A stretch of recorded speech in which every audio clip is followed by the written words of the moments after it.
Bal is the author of 2 best-selling cookbooks, Everyday Indian and Quick and Healthy Indian. She also has a show on AFC, it's called Spice of Life with Chef Bal Arneson, exclusively on the Asian Food Channel. And a new cookbook has just come out, and that one's called Bal's Spice Kitchen, right? That's right.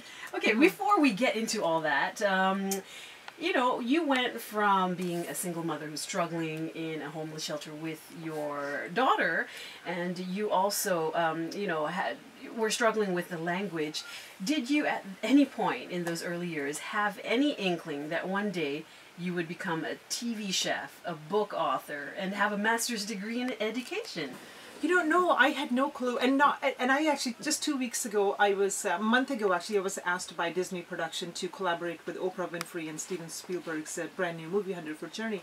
And 2 weeks ago, I was invited on the red carpet in New York with Oprah Winfrey and Steven Spielberg. All those fantastic, amazing things. 20 years ago, no way. I would have never. All I wanted to do was like cook with my spices. You know, how do you develop recipes for your cookbooks? What, you know, what's your influence? And obviously, it's Indian. Yes. Your influence would be, but what's your inspiration? You know, I don't sit down and say, okay, you know, today I'm going to write a book. I have 2 children. My daughter is 20 years old. My son is 10 years old.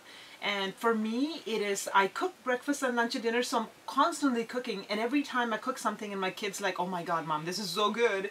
Then I'm like, oh, I should write it down, actually. This is really... So I think if I can impress my 20-year-old and 10-year-old who have a very sophisticated palate because they've traveled around the world, so then I write it down. That's how I kind of inspired by my own children. And then I go to the market. Like, I've gone to Malaysia. I love this country. I'm telling you, I've already gone to the night market. I've eaten the street food, and I'm so inspired to just go back and just play with your crispy deep fried banana with coconut ice cream. And your cooking show, Spice Goddess, was launched in 2010, and you were then chosen to be a judge on Iron Chef America and on Bobby Flay's Bobby's Dinner Battle, and also another show called Cooking with Fire. Now, people have commented that it's been relatively a short time from TV hosting to judging a cooking show on television, and you know, what are your thoughts on that? I've been cooking since I was 6 years old. I've been cooking every day except when I travel. So, you know, for me, that is the training. What you learn from your grandma, great-grandma, let me tell you, you cannot learn from any culinary school. So I think I have many things to offer. I've been doing this, and I am going to be not going anywhere for the next 80 years. That's my plan, to continue spreading my knowledge of spices around the world. 2 chefs, one French chef, and Helen played that role. And then an Indian chef. And who played the role of the Indian chef? It was Om Puri. Om Puri was the grandpa. Then the younger kid, he played the young chef.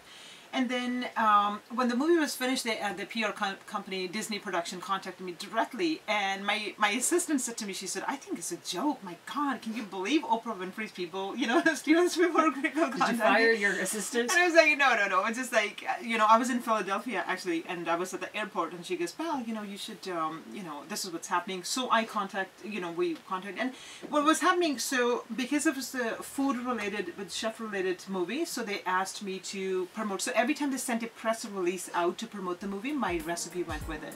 So when the world premiere happened on August 4th in New York, I was asked to walk on the red carpet along with Oprah Winfrey, Steven Spielberg, and Helen. I was so nervous. I was absolutely so nervous because, you know, these are the icons. These are the people, they're movers and shakers. Right.